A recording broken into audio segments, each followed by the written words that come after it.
ይህ አዋዜ ልዩ ነው። ደጋፊ ጋዛ አክቲቪስቶችና የእርዳታ እህል የያዘች መርከብ ትናንት ሌሊት ለአረብ አጥቢያ ላይ ከሞልታ አጠገብ በሚገኝ ዓለም አቀፏ ላይ ሳለች በሰው አልቦች ፍላጻ ተደብድባ መሰናከሏ ተሰማ።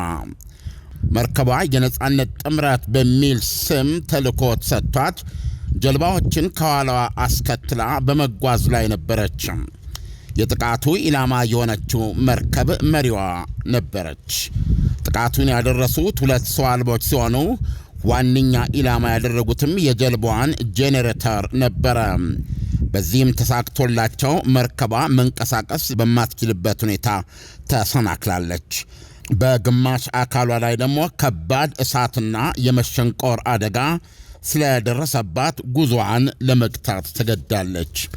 የሞልታ መንግስት 12 የመርከቧ ሰራተኞችና 4 ሲቪሎች ደህና መሆናቸውን አረጋግጧል።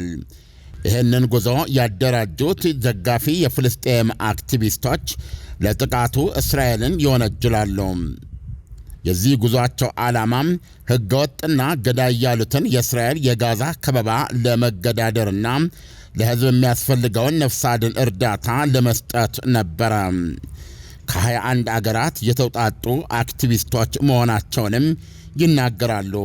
ምንም እንኳ ሞልታ 12ቱ የመርከቡ ሰራተኞች ሲሆኑ 4 ሲቪል መንገደኞች ብቻ ነው ያሉት ብላ ብትገልጽም የሞልታ መንግስት መግለጫ በሰው ላይ የደረሰ ጉዳት የለም ብለዋል። የተሰናከለችዋን መርከብም እንዲያወጣ በአቅራቢያው የነበረ ጎታች እንዲላክ ተደርጓል ብሏል። የጉዞ አደራጆች መግለጫ የኛ የአሁኑን የሲቪል መርከብ ዓለም አቀፍ የውሃ ክልል ውስጥ በቦምብ መምታትና እንዳይንቀሳቀስ ማሰናከልን ጨምሮም ለተፈጸሙ በርካታ የዓለም አቀፍ ሕግ ጥሰቶች የእስራኤል አምባሳደሮች ተጠርተው መጠየቅ አለባቸው ብለዋል። እስራኤል ባለፈው መጋቢት ወር መጀመሪያ ላይ ወደ ጋዛ ምንም አይነት ምግብ፣ ነዳጅ ዘይት፣ መድኃኒት ወይም ሌሎች ቁሶች እንዳይገቡ ጥብቅ ዕቀባ መጣሏ አይዘነጋም። እስራኤል እርምጃውን የወሰደችው ባለፈው መጋቢት ወር መጀመሪያ ሳምንት ላይ ሲሆን የተኩስ አቁም ስምምነቱን መፍረስ ተከትሎ ነው። በገዳው የተነሳ ከፍተኛ እጥረትና እጦት ተፈጥሮብናል ያሉ ሰብአዊ ድርጅቶች የነበራቸውን የመጨረሻ ዱቄትና የምግብ እህሎች ለሕዝቡ ማከፋፈላቸውን ገልጸዋል። የፍልስጤም ባለሥልጣኖች እንደተናገሩት ምንም አማራጭ ላጡ ዜጎች የበሰለ ምግብ በማቅረብ የሚታወቀው ኪችን ተብሎ የሚታወቀው በጎ አድራጊ አብሳይ ድርጅትም በሚቀጥሉት 10 ቀናት ውስጥ ሥራውን ሊያቆም እንደሚችል አስጠንቅቋል። እስራኤል ለሕዝቡ የሚገባውን እህል ውሃ እየነጠቀም ራሱ ሐማስ ነው የሚበላው በማለት ትወነጅላለች። ይህንንም ለመከላከልና የምግብ አቅርቦቱ በምንም መልኩ ለሐማስ እንዳይደርስ የሚያደርግ ስር ነቀል የምግብ ማከፋፈል ዘዴ እንደምታስተዋውቅ አስታውቃለች። ከባለፈው መጋቢት ወር ወዲህ በቀጠለው ጦርነት ከ2000 በላይ ፍልስጤማውያን ተገድለዋል። በጠቅላላው ከ52400 በላይ ፍልስጤማውያን መገደላቸው ይዘገባል። ከባለፈው መጋቢት ወር ወዲህ በቀጠለው ጦርነት ከ2000 በላይ ፍልስጤማውያን መገደላቸው ሲገለጽ ከኦክቶበር 7 2023 ወዲህ ግን በጠቅላላው ከ52400 በላይ ፍልስጤማውያን መገደላቸው ይነገራል። እስራኤል ከነዚህ ውስጥ 20 ሺዎቹ የሐማስ ተዋጊዎች ናቸው ትላለች፣ ከፍተኛ ባለሥልጣኖችን ጨምሮ። በተጨማሪም ኦክቶበር 7 ወደ ግዛቷ ከገቡ የሐማስ ተዋጊዎች መካከል 1600 የተደመሰሱ መሆኑን በማስታወስ በጠቅላላ 21600 የሐማስ ተዋጊዎች ተደምስሰዋል ትላለች። በእስራኤል በኩል ኦክቶበር 7 ከተገደሉት 1200 በተጨማሪም በጋዛ ጦርነት ከተገደሉ 506 ወታደሮች ጋር በድምሩ 1706 ዜጎች ተገድለዋል። ዳንኤል፣ ፍሎቲላ ይባላሉ እንደነዚህ አይነት የተደራጁ የመርከቦች እንቅስቃሴ። የፊት መሪዋ መርከብ ኮንሳይንስ ትባላለች። በጣም ግዙፍ ናት እና በዚህ መርከብ ውስጥ ሁሉም አይነት የእርዳታ በአብዛኛው የተጫነው እሷ ላይ ነው።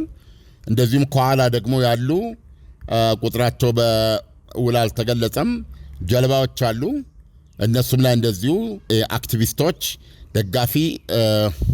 ደጋፊ ፍልስጤም አክቲቪስቶች ከ21 ሀገር የተውጣጡ ተሳፍረዋል የሚባለው። አሁን እነዚህ ሁለት ሰው አልቦች ሞልታ አጠገብ በሚገኝ የዓለም አቀፍ ውሃ ክልል ነው መርከቧ ላይ የደረሱባት እና ሁለት ነው የተኮሱት። ይተኩስም አንደኛው የመርከቧን ጄኔሬተር ሞተር ማለት ነው እሱን ነው የመታው። ስለዚህ መንቀሳቀስ አትችልም ማለት ነው። እንደገና ሌላኛው ጥቃት ደግሞ በግማሽ አካል አካባቢ በጎኗ በኩል ትልቅ ቀዳዳ ሽንቁር ስለከፈተ አንዳች ንቅናቄ ብታደርግ ውሃ በቀላሉ እየገባ መርከቧ የመስመጥ አደጋ ላይ ነች። የሞልታ መንግስትም እንደገለጸው ያሉበት ሁኔታ ይሄ ነው። መርከቧን ጎትቶ የሚያወጣ ጎታች መርከብ ተልኳል፣ ጀልባ። ይሁንና እዛ ውስጥ ያሉ በሞልታ መንግስት አገላለጽ 12 የመርከቧ ሰራተኞችና 4 መንገደኞች ያለው ወይም 4 አክቲቪስቶች ውረዱ ውስጥ ሲባሉ እምቢ ብለዋል። ስለዚህ አሁንም የሚገኙት መርከቧ ውስጥ ነው እና እንዳልኩህ ተሰናክላ የቆመችና ከፍተኛ ሽንቁር የተፈጠረባት ስለሆነ የመስመጥ እድሏ ከፍተኛ ነው።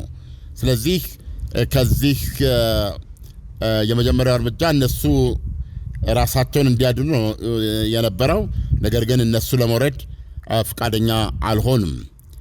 ይህንን ጥቃት አደረሰች ብለው የሚያምኑት እስራኤልን ነው። እስራኤል በዚህ በኩል ምላሽ አልሰጠችም እስካሁን። ነገር ግን ዜና ዘገባው እንደሚያመለክተው ዜናው በተዘገበበት ሰዓት ሁለቱ ሰው አልቦች በዙሪያው ያንጃብቡ ነበር የሚል ነው የመጣው ዘገባና እንደነዚህ አይነት አሁን ፍሪደም ፍሎቲላ የመርከቦች ቡድን ከዚህ ቀደምም የቱርክ ደጋፊ ፍልስጤማውያን እንዲሁ ከዚህ በጣም የገዘፈ ብዙ ተከታይ ጀልባዎች ያሉት ፍሎቲላ አንቀሳቅሰው ወደ ጋዛ መጥተው ነበረ። በወቅቱም የእስራኤልን የገዳ ቀጠና ጥሰው ለመግባት በሞከሩበት ጊዜ የእስራኤል ከሄሊኮፕተር የወረዱ ኮማንዶች በቀጥታ በገመድ ወርደው መርከቦች ውስጥ ለመግባት ችለው ነበረ። መርከብ ውስጥ በገቡበት ወቅት ወታደሮቹ ቆመጥና ብረት በያዙ አክቲቪስቶች ድብደባ እንደደረሰባቸው በወቅቱ እስራኤል ገልጻለች። ፊልምም ታይቶ ነበረ። በዛም የተነሳ ተኩስ ከፍተው 9 የቱርክ አክቲቪስቶች ተገድለው ነበረ። ያም በጣም በእስራኤልና በቱርክ መካከል በጣም ግንኙነታቸውን የከፋ ደረጃ ያደረሰ እንደነበረ የቅርብ ጊዜ ትዝታ ነው።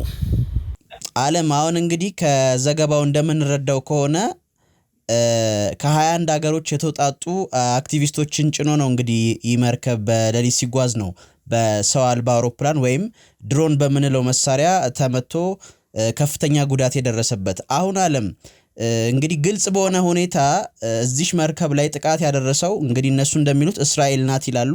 ግን በእርግጥም እስራኤል ናት ወይም ደግሞ ሌላ ወይም እነከል የምንላቸው ነው ማለት ይቻላል እንዴ? በግልጽ የተረጋገጠ ነገር አለ? አዎ፣ ትክክለኛ ጥያቄ ነው። እነሱ የራሳቸውን እምነት ነው ያስቀመጡት። በዚህ ጉዳይ ላይ እስራኤል አላረጋገጠችም ወይም ደግሞ ሶስተኛ ወገን ሊያረጋግጥ የሚችል ወገን እስካሁን የለም። እስራኤልም በዚህ ላይ አስተያየት አልሰጠችም።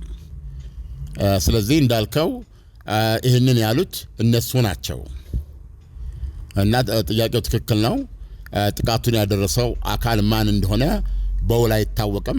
ነገር ግን እነዚህ የደጋፊ ፍልስጤም አክቲቪስቶች እስራኤል ናት ብለዋል። ሌላው ወደዛ ክልል ስንሄድ ወደዛ ወደ መካከለኛው ምስራቅ በአሁኑ ሰዓት በሶሪያ ውስጥ ድሩዝ አረቦች የሚባሉ አሉ እና እነዚህ ድሩዝ አረቦች በደማስቆ አካባቢና በተለይ አንድ የታወቀች ስፍራ አለቻቸው እና ባለፉት 2 ቀናት ግጭቶች ተከስተው ነበረ እና የግጭቱ መነሻ አንድ የተላለፈ የድምጽ ቅጂ በኋላ ላይ ዘገባዎች እንደሚሉት የሐሰት የድምጽ ቅጂ ነው ተብሏል። አንድ የድሩዝ ካህን ልንለው እንችላለን እንግዲህ እንደ ወይም እኛ እንደምንረዳው እንደ ካህን በአማርኛ እንደምንረዳው የእስልምና ካህን የሆኑ የድሩዝ ካህን በነቢዩ መሐመድ ላይ ነውር ተናግረዋል በዛ በተቀረጸ ድምጽ ተብሎ ቁጣ ተነስቶ ግጭቶች ተካሂደው ነበር። በርካታ ሰዎች እንደተገደሉ ይነገራል እና በዚህም የተነሳ ሁኔታው ተባብሶ በእስራኤል በጎላን ኮረብታዎች ላይ የሚገኙ በእስራኤል ይዞታ ስር የሚገኙ የድሩዝ ዜጎች የድሩዝ አረቦች ደግሞ እስራኤል እዛ ጥቃት ላይ ለወደቁት ወገኖቻቸው እንድትደርስ ሰልፍ ወጥተው ጠይቀው ነበረ እና አሁን ሁኔታው እየተረጋጋ መሆኑ ነው የሚዘገበው። ምክንያቱም በነሱ ሰፈር ዙሪያ ነው የተካሄደው። እንዳልኩ ይሄ የተባለው የነቢዩ መሐመድን ስም ያጎደፈ የተባለ የድምጽ ቅጂ የትክክለኛ አይደለም፣ ካህኑ እንደዚህ አላሉም የሚል ነው አሁን ያለው እና ዞሮ በዚህ የተነሳ በስሜት የተቆጡ ታጣቂዎች ናቸው ግጭቱን የፈጠሩት። እንደገና በውንጀላው ላይ አሁን ሶሪያን የሚያስተዳድረው መንግስት የሴኩሪቲ ወይም አባላት ፖሊሶች፣ ወታደሮች ተሳትፎበታል የሚል ነበረ። ይሄን ያስተባብላል የደማስቆ መንግስት እና እስራኤል ከዚህ አንጻር ይሄንን በድሩዝ ማህበረሰብ ላይ የሚካሄድ ጥቃት ይቁም በሚል የማስጠንቀቂያ ድብደባ አድርሳለች። ከደማስቆ አሁን ካለው ከአዲሱ መሪ ቤተ መንግስት አጠገብ እስራኤል የጦር ጀቶች ጥቃት አድርሰው ነው የተመለሱት። የዚህም ጥቃት ዓላማ የማስጠንቀቂያ ነውና አደጋውን ሁኔታው ከተባባሰ እስራኤል ካለው ከአገዛዙ ጋር ቀጥተኛ ግጭት ውስጥ ልትገባ እንደምትችል የሚያስጠነቅቅ እንደነበር ነው የምናነበው። ይህ በእንዲህ እንዳለ እስራኤል ይህን እንግዲህ በመንግስት ኃይሎችና በድሩዞች መካከል የተነሳውን ግጭት ተከትሎ እስራኤል ጣልቃ ገብታ ከደማስቆ ውስጥ ከሀገሪቱ መሪ ቤተ መንግስት አጠገብ ጥቃት ማድረሷን የድሩዝ መሪ በጎላን ኮረብታዎች የድሩዝ ማህበረሰብ መሪ ለጠቅላይ ሚኒስትር ቤንያሚን ኔታንያሁ ምስጋና አቅርበዋል። ሼክ ሙፋክ ታሪፍ ይባላሉ። በእስራኤል የድሩዝ ኮሚኒቲ መንፈሳዊ አባት ናቸው። እሳቸውም በትናንት ምሽት ነው እስራኤል ይሄንን ጥቃት ያደረገችው ከቤተ መንግስቱ አጠገብ ነው። ዓላማው ግልጽ ነው። ምክንያቱም እዛው ቤተ መንግስቱ አጠገብ የተደረገ ስለሆነ ይሄ ነገር የሚባባስ ከሆነና የድሩዝ ማህበረሰብ ላይ ጫና የሚበዛ ከሆነ ወይም ይሄ ጥቃት የሚቋረጥና በዘላቂነት ከምንም አይነት ጥቃት በዛ ሀገር ህልውና ውስጥ በዛ ሀገር መንግስት ውስጥ የሚገባቸውን ቦታ ይዘው መኖር አለባቸው የሚል አቋም ነው ያላት። እነዚህ ሁኔታዎች ባልተጠበቁበትና ተመሳሳይ ጥቃት ሊደርስባቸው የሚችልበት ሁኔታ ካለ እስራኤል በቀጥታ እዛ መንግስት ላይ እርምጃ እንደምትወስድ ለማሳየት የተደረገ ነበረ። ይህንንም በተመለከተ መንፈሳዊ መሪ ለሶሪያ አዲሶቹ አገዛዝ ጠንካራ በጋሪ መልእክት የሚያስተላልፍ ነው በማለት ነው ኔታንያሁን ያደነቋቸው። ምክንያቱም እርምጃው የሶሪያ መንግስት ከተመሳሳይ ድርጊት እንዲቆጠብ ባይቆጠብ ግን ራሱ ላይ የገዛ ህልውናው ላይ የእስራኤል ጥቃት ሊነጣጥርበት እንደሚችል ያስገነዘበ ነው በማለት ነው ያመሰገኑት ማለት ነው። እንግዲህ በዛ አካባቢ ብዙዎች የተለያየ አስተያየት አላቸው። ለእስራኤል የተሻለው ሁኔታ ምንድነው? ሶሪያ ውስጥ በዚህ መንገድ የራሷን ደጋፊ የሆኑ ኃይሎች ማደራጀትና ማጠናከር ነው ወይስ ቶታሊ በራሱ ሰላም ያለው የሶሪያ መንግስት መኖር ነው የሚል ጥያቄ ያነሳሉ። ሶሪያ ውስጥ ሀገሪቱን በሰላም ሰጥለጥ አድርጎ ማስተዳደር የሚችል መንግስት መኖሩ ለእስራኤል ደህንነት የተሻለ ሊሆን ይችላል የሚል አመለካከት አለ። እንግዲህ አስተያየት ነው። ይሁንና እስራኤል የድሩዝ አረቦች በዚህ በጎላን ኮረብታ ላይ የሚገኙ ያው የእስራኤል ዜጎች ናቸው።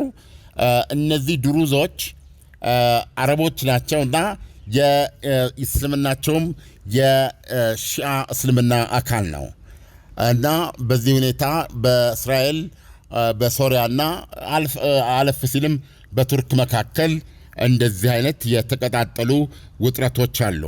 ከሶሪያ መንግስት ጀርባ ሙሉ በሙሉ ቱርክ አለች። ከዚህ ደግሞ እንደሰማው ከድሩዞች ጀርባ እስራኤል አለች። እንግዲህ ሁኔታውን በዚህ መንገድ ነው መረዳት የምንችለው። በጣም ጥሩ ዓለም። እንግዲህ ትንታኔውን ከመጨረሳችን በፊት በእስራኤልና በፍልስጤም መካከል ያለውን ነገር በአጭሩ ብታብራራልን። ማለት አሁን ላይ ኦልሬዲ ጦርነቱ ቆሟል ማለት እንችላለን? እኔ በግል አቋም የተነሳ እንደዚህ አይነት በማስታወስ ደረጃ ካልሆነ በየዕለቱ በጋዛ ጦርነት ላይ ዘገባ አንሰጥምኛ።